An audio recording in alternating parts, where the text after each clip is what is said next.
chapter 118 verse 24. Verse 24. 118 का 24.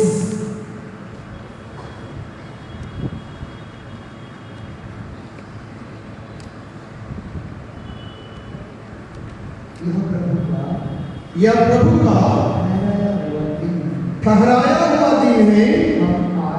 हम आज प्रफुल्लित होकर आनंद मनाए। प्रिय भाइयों और बहनों, ईश्वर आपके जीवन में एक नया दिन इसलिए डालता है कि यह प्रभु का ठहराया हुआ दिन है। ये प्रभु का वरदान है, ये प्रभु का आशीर्वाद है कि आप जीवित हैं, मैं जीवित हूँ। आप इस जगह पर बैठकर प्रवचन सुन रहे हैं। ये ईश्वर का ठहराया हुआ दिन है, ये ईश्वर का दिया हुआ दिन है, ये ईश्वर का दिया हुआ जीवन है। प्रिय भाइयों और बहनों, प्रभु कहता है तू आनंद मना, क्योंकि यह दिन तेरे लिए, तेरे परिवार के लिए, तेरे बच्चों के लिए, तेरे कलीसिया के लिए, तेरे पुरोहित के लिए, तेरे धर्मदान के लिए वह ठहराया हुआ दिन है। तो यह दिन प्रिय भाइयों और बहनों, ये साधारण दिन आप लेकर नहीं चलिए, यह ईश्वर का दिया हुआ वरदान है। इसलिए वह कहता है तू आनंद मना और प्रफुल्लित हो। आज हम देखते हैं प्रिय भाइयों और बहनों, परिवारों के कलीसियाओं में आज हम अपने चेहरे पे खुशी लाना बहुत मुश्किल होता है। आज हम एक दूसरे को देखकर हंसना तो बहुत दूर की बात है, एक दूसरे के बगल में बैठना पसंद नहीं करते ना, क्योंकि हम भूल जाते हैं कि जो जीवन, जो दिन हमें मिला है वो प्रभु के द्वारा दिया गया है। इसलिए प्रभु कहता है तू आनंद मना, तू मेरे उपस्थिति में आ। और जब हम प्रभु की उपस्थिति में आते हैं, जब हम प्रभु के साथ रहते हैं, जब हम प्रभु के वचन पर विचार करते हैं, जब हम प्रभु के वचन पर लेकर अपने जीवन को, अपने परिवार को लेकर चलते हैं, प्रिय भाइयों और बहनों, आप प्रफुल्लित हो उठेंगे और आपकी आत्मा प्रभु के लिए गुणगान गाएगा। जिस प्रकार माँ मैया ने कहा मेरी आत्मा प्रभु का गुणगान करती है, मेरी आत्मा प्रभु का गुणगान करती है। प्रिय भाइयों और बहनों, हर एक व्यक्ति के जीवन में प्रभु कार्य करता है जब आप सोचते हैं कि यह दिन प्रभु का दिया हुआ और ठहराया हुआ। ये विचार करने की जरूरत है, ये विचार करने की जरूरत है, इस पर चलने की जरूरत है, क्योंकि प्रभु कहता मैं उदास चेहरा देखना नहीं चाहता, मैं तेरा चेहरा प्रफुल्लित कर दूंगा, तू मेरे पास आ। The Lord wants to share the joy and the peace. And therefore, my dear brothers and sisters, we need to be a person of happiness. Christians are not called to be a person of sadness and gloominess. एक ईसाई परिवार, एक Catholic परिवार, एक विश्वासी परिवार उदासी का परिवार नहीं, बल्कि वह एक खुशी और आनंद का परिवार होना चाहिए। लेकिन आज हमारे परिवारों में बहुत सारी समस्याएं, बहुत सारी प्रॉब्लम्स रहता है, क्योंकि हम इस चीज को छोड़ चुके। We have left the word of God in our family. Just we have kept the Bible for a decoration. ये प्रभु का वचन को, प्रभु का बाइबल को प्रिय भाई और बहनों, हम सिर्फ अपने घर में सजा कर रखे हैं। इससे पढ़कर देखिए। इसलिए किसी संत ने कहा जितनी गंदी आपका बाइबल रहेगा उतना अच्छा आपका जीवन रहेगा, और जितना अच्छा आपका बाइबल है उतना अच्छा आपका जीवन गंदा है। किसी संत ने कहा। तो प्रिय भाई और बहनों, ये बाइबल सिर्फ एक अच्छा रखने के लिए नहीं, बल्कि इसे आप पढ़ते रहिए, पढ़ते रहिए। जब आप पेज को पलट पलट कर देखेंगे, आपके जीवन की कहानी, आपकी समस्या का, प्रॉब्लम का, हर एक चीज का उत्तर इस पवित्र धर्म ग्रंथ में लिखा गया है। तो इसलिए प्रिय भाई और बहनों, यदि ये अच्छा है, इसका मतलब आप सोच सकते हैं कि आप कितने अच्छे हैं। तो इसलिए प्रिय भाई और बहनों, प्रभु कहता है कि मैंने तेरे लिए एक नया दिन दिया है, चमत्कार करना चाहता हूं, तू मेरे पास आ और आनंद मना। उसी का साम 118 का 25 क्यों प्रभु बुलाता है, क्यों कहता है तू आनंद मना? 25 को पढ़ो। प्रभु हमारा उद्धार शांति प्रदान कर। हमें सुख और शांति प्रदान कर। प्रभु क्यों बुलाता है प्रिय भाइयों और बहनों? उसमें कहता है प्रभु हमारा उद्धार कर। एक भजन संहिता, एक भजनकार कहता है हे प्रभु तू मेरी उद्धार कर। आज कितने लोग प्रिय भाइयों और बहनों हम प्रभु से प्रार्थना करते हैं, हे प्रभु तू मेरे परिवार को बचा, हे प्रभु तू मेरे बेटे को बचा, हे प्रभु तू मेरे बेटी को बचा। आज वो गलत संगति में है, गलत रास्ते में है, हे प्रभु तू मेरा पति को अच्छे रास्ते में लेकर आ।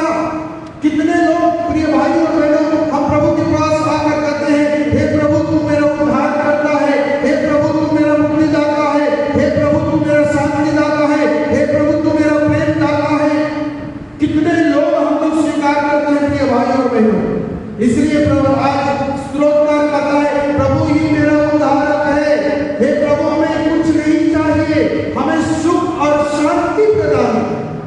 आज हम प्रभु के पास आकर क्या करते हैं?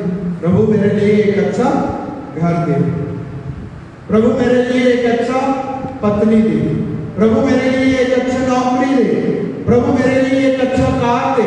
ये सब मांगना ठीक है, अच्छी बात है। आप ईश्वर से मांगिए, ईश्वर आपको देगा। मैं ये नहीं कह रहा हूं कि नहीं मांगिए, मांगिए, लेकिन उससे बढ़कर प्रिय भाइयों और बहनों कुछ चीजों के लिए हमें मांगने की जरूरत है। तो परिवार में सुख और शांति की प्रार्थना की मांग करनी चाहिए। But our prayers are just like a demanding. Lord, you give me money. Lord, you give me a job. Lord, you give me a good wife. Lord, you give me a good husband. Lord, you give me a good house. वहीं पे हम सीमित रह जाते हैं।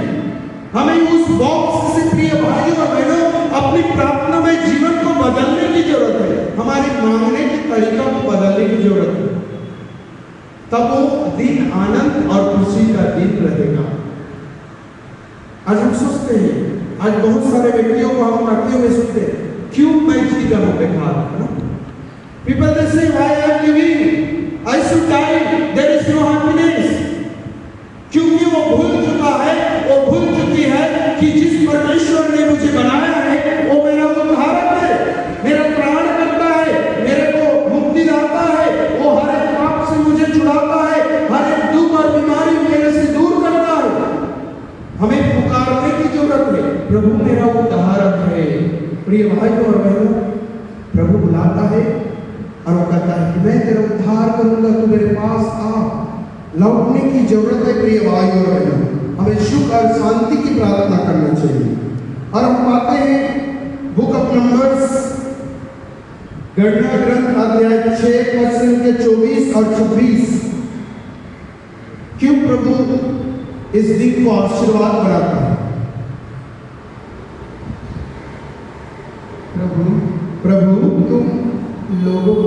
तुम लोगों को आशीर्वाद प्रदान करो और सुरक्षित रखो।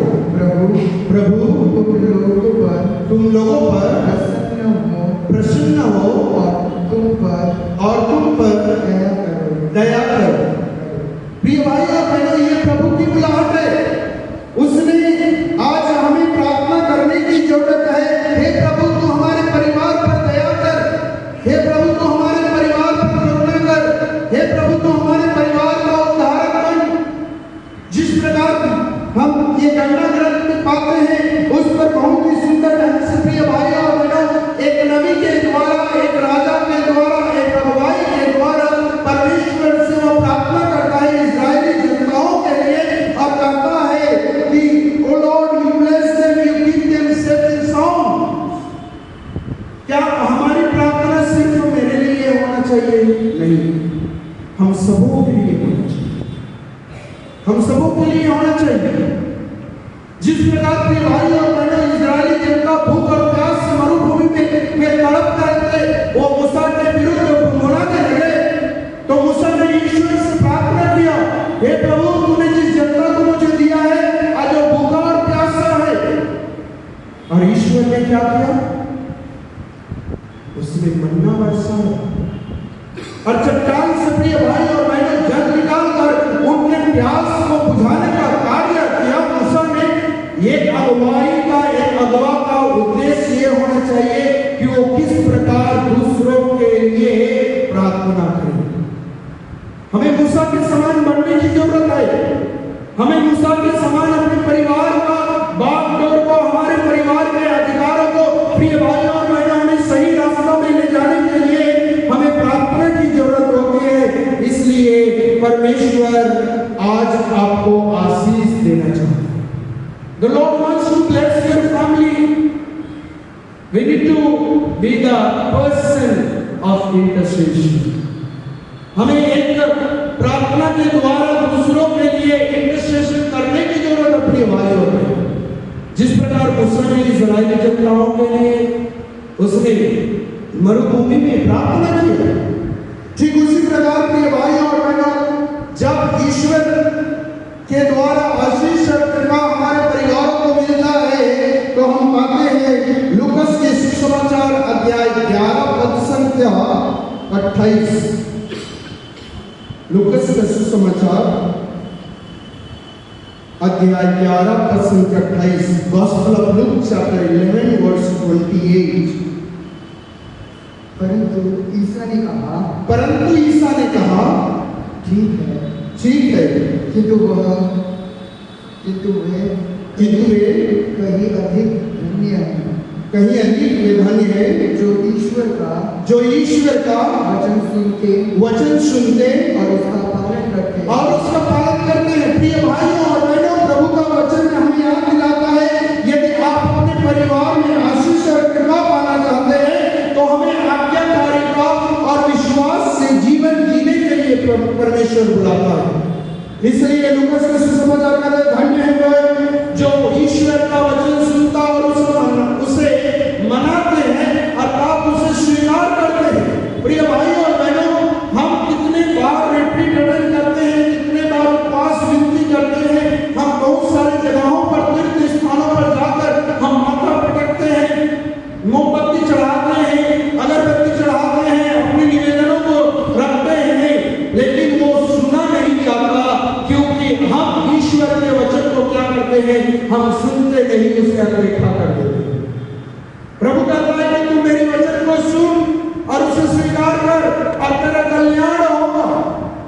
तो यदि आप अपने परिवार का कल्याण चाहते हैं, अपने जीवन का कल्याण चाहते हैं, अपने बेटे और बेटी के जीवन को पूर्ण रूप से बदलते हुए देखना चाहते हैं, तो प्रिय भाइयों और बहनों, आप वचन को जो सुनते हैं उसे स्वीकार करिए और उस पर चलिए। आज्ञाकारिता अति आवश्यक है प्रिय भाइयों और बहनों, आज्ञाकारिता अति आवश्यक है। The obedience will lead us to meet Lord. The obedience will lead us to become a person of Christ.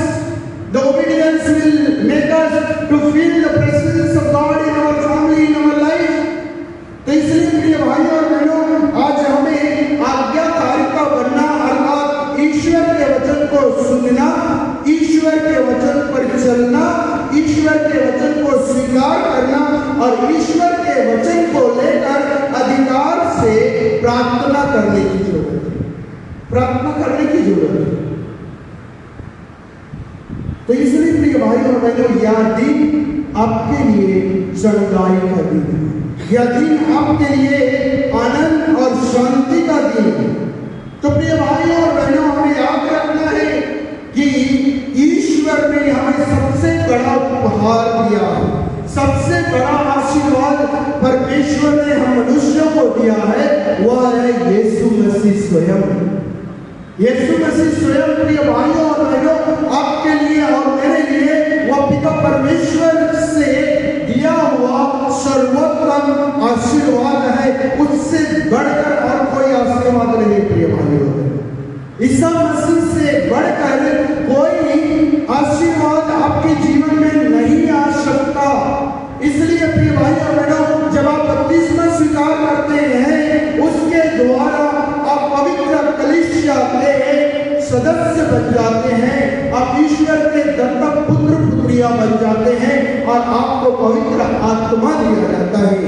जिस प्रकार फादर ने कहा, हमें बहुत सारे चीज हम ईश्वर से मांगते हैं, हमें गिफ्ट ईश्वर देता है, लेकिन प्रिय भाई और बहनों, कैरिज्म के लिए हमें प्रार्थना करने की जरूरत है, क्योंकि कैरिज्म एक ऐसा चीज है जो हमें ईश्वर जीवन के द्वारा दिया जाता है वह सिर्फ हम प्रार्थना के द्वारा और यीशु के जीवन के द्वारा जो शिक्षा हमें दी गई है उस पर चलकर अपने जीवन को पवित्र रखने के द्वारा ही हमें वह कैरिज्म प्राप्त हो सकता है प्रिय भाई।